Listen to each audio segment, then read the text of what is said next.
Hai teman-teman semua, jadi aku baru aja wisuda dan aku mau ngebagiin undangan pernikahan. Canda, aku mau ngebagiin beberapa pengalaman, hal-hal yang aku lakukan ketika aku kuliah S1.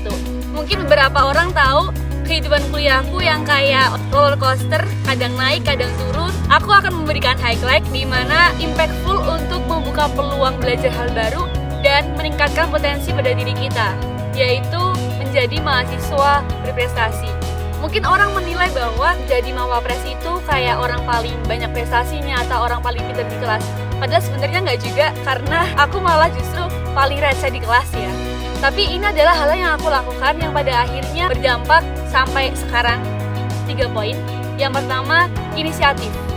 Inisiatif di sini contoh kecilnya adalah ketika perkuliahan kelas, aku mencoba untuk duduk di paling depan.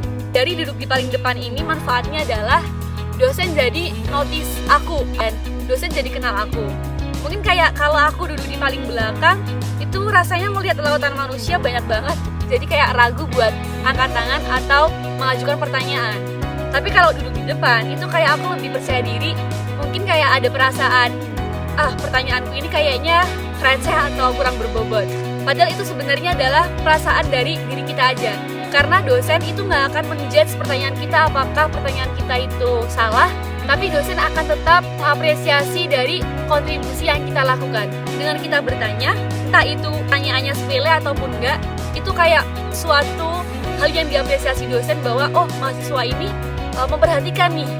Jadi kayak kita akan ternotis oleh dosen. Nah, dengan udah dikenal sama dosen, itu kayak akan membukakan peluang-peluang baru untuk mencoba banyak hal.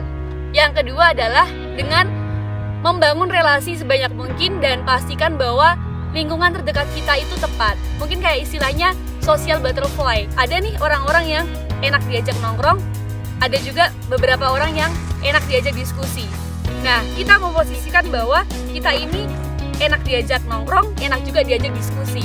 Jadi bisa nyambung semua. Tapi disclaimer, kalau kita dekat ke siapapun, kita juga harus bisa memberikan batasan atau sekat dengan orang-orang yang mungkin kayak menghambat perjalanan kita untuk menuju tujuan kita atau goals kita.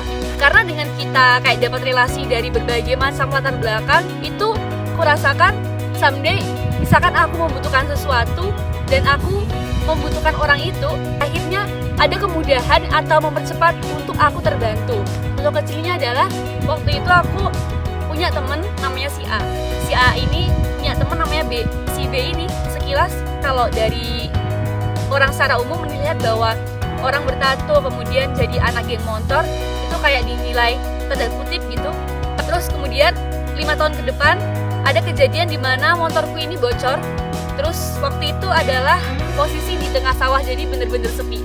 Nah, si B ini lewat, padahal udah 5 tahun tuh nggak pernah ketemu. Terus ingat aku dan akhirnya ngebantu aku. Nah, itu adalah momen dimana kayak kita nggak tahu someday kita akan membutuhkan siapa. Jadi kita menanam kebaikan pada siapapun karena apa yang kita lakukan pada orang lain itu sebenarnya akan kembali pada diri kita. Pastikan bahwa tanaman kita ini baik supaya nanti hasil panennya juga baik.